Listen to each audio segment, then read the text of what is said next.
Hey everyone, I hope you're doing well. So, this is going to be a longer video and I hope you stick around for it because it's definitely worth it. This is my testimony. So, I celebrated 7 years of recovery January 8th. I was going to do a video on it and just life got lifing, life on life's terms, and I didn't. So, I thought it appropriate if you're snowed in. If you just want to relax a little bit, sit back and hear my recovery journey. So I was sober for 5 years from the ages of 30 to 35. I was sober. I wasn't in recovery. And at the age of about 35, I started to drink again because I forgot that I was an alcoholic. Because it's funny how that happens. You get sober, and I was a career bartender. I was super young at the time when I stopped drinking. And you go back to drinking because you think that you can handle it, right? Like you think you just don't think you had a problem, or maybe you could just normalize drinking. And so why I got sober initially was because I had my daughter, and bartending was not a wholesome career path for me having her. So I started farming. I had a 2-acre farm in Northern California. I was doing 5 farmers markets a week. I was sober. I was killing it. I was very successful. Successful in my mind, right? Like everything that I needed and provided for. And my daughter had a beautiful life. And then the drought happened. And so it didn't come all at once. We were on restricted water. My 2-acre farm went down to a 1/4 acre.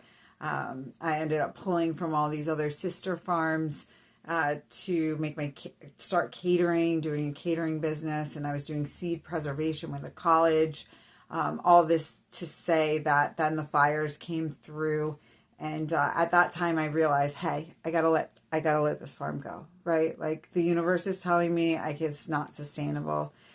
So I let it go, and I went back to bartending, and I went back to drinking. And that was my income, my way to make money. So at first it was okay. I was bartending and then having a beer and a shot after work and able to manage, and managing wasn't full-blown alcoholism. But it slowly crept in because that's what happens with alcohol use disorder. It's okay at first until it starts to take every part of your life away from you. And by the end, by this 2-year period, by the end, I had come to my bottom. And my bottom was losing custody of my daughter. And I lost custody for her for 8 months. It was the hardest thing I ever went through. And I would like to say that I stayed sober at first, but I had no idea when it happened. I was a good parent, but I wasn't a good parent enough.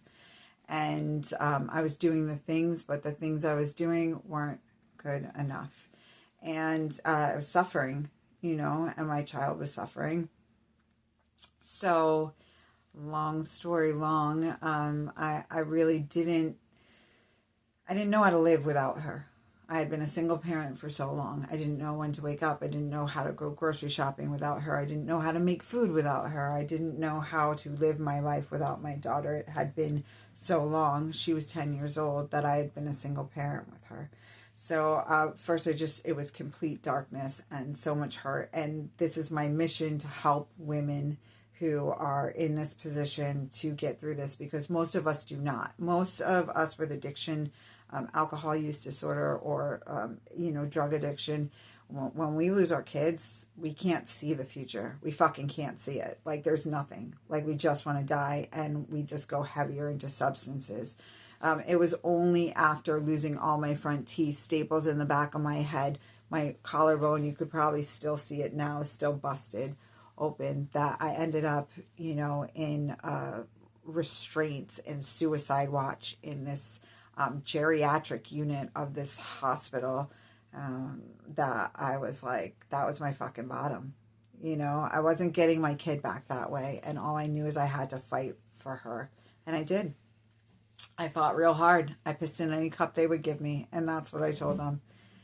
So when I came out of that, I was like, yeah, give me any cup, anywhere I can piss to prove I'm sober. Riding bikes to every single meeting, going to every class, marking, checking everything, and I just did. That was my thing. I went to psych meds. I was like, give me any psych med that you can to make me not feel, because the pain was horrific. The pain was absolutely horrific, and everybody kept telling me to work on myself, and it's like, I just can think about getting my kid back. So I was on Zoloft, I was on hydroxyzine, I was on clonidine, and I was on naltrexone all at once. I was like a walking, kind of zombie, just going through the motions. What can I do to get my child back? And I did. 8 months, 8 fucking hard months later, I'll tell you. Visitation was tough. It was at Christmas. It was around Christmas, Thanksgiving, all the things.